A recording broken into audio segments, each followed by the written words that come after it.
Dickey here, talking about the underwhelming report we got from CPI today. I love these articles because they just really have no clue what they're talking about. The CPI was anticipated to come down to 6.5% today, and it did. And in logical fashion, the NASDAQ was down 1.5% this morning. Of course, inflation goes down by 0.6%. Why shouldn't it sell off? Because, hey, it's still too high, which is a big shocking thing. Because, yeah, inflation's still too high. It's going to be too high for the next 6 months, maybe a year. Who knows? But I guess that's shocking and underwhelming to people that it's coming down at 0.6% per month.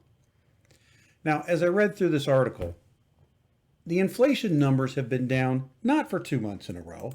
They've literally been down every single month since June. Now, maybe I can't add, but I do believe that's 6 months in a row. Could be wrong, but I do think the math adds up there. So when I look at it, yes, it is. It's July, August, September, October, November, December, all going down every single month. So again, I'm not sure how they're adding up this numbers, but it's 6 months in a row. So yes, we can confidently tell that inflation has gone down. And anybody who thinks that anything that was going to come out today is going to stop the Fed from raising rates is an idiot. Now, my guess is that on the 1st, when Powell comes out and is going to raise rates again, he's already said he's going to do this. This should not be a shock to anybody. He's going to raise at least a quarter. He's probably going to raise 0.5%, especially if the market goes up between now and then, or at least doesn't come down significantly between now and then. Now, the rest of the day, the market did come back, and at one point was up 1% and ended up being up what it is, and that's fine. Not that I'm complaining, because it to some extent doesn't really matter until we get all this worked out. But my guess is that Powell's going to raise 0.5% on the 1st, unless the market just completely deteriorates between now and then, which again is possible. Doesn't make any sense why it would, because everything's going in the right direction. We've got low unemployment. All the consumers have money. They're spending money. GDP is supposed to be raised up from last quarter to this quarter. I mean, everything's going in the right direction. So, why? We might as well sell off, because why not? But when we get to Powell, to me, this is going to be the issue. If he raises 0.5%, it doesn't matter. He's saying he's going to 5 no matter what. So whether he does it a quarter over the next 3 meetings, or he does 0.5 and a quarter, or whatever in the world he does, he's going to go there. We don't need to every day debate the fact whether this report's going to stop them from raising or that report's going to make them increase more. There's no debate here.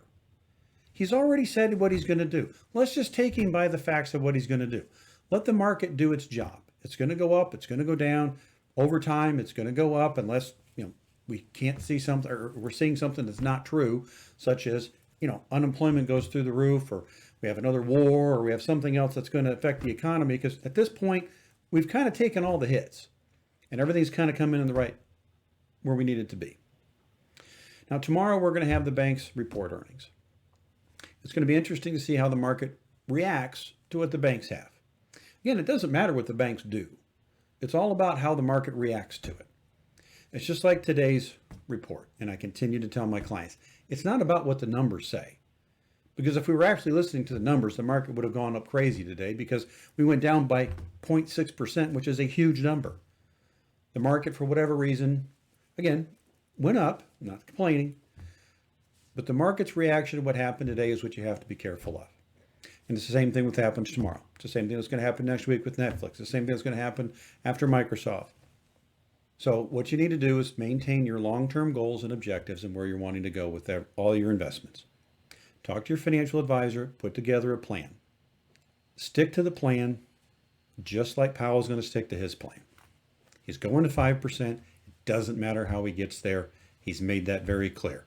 It doesn't matter whether he does it over the next 3 Fed meetings or he does it in 1. Dickey out.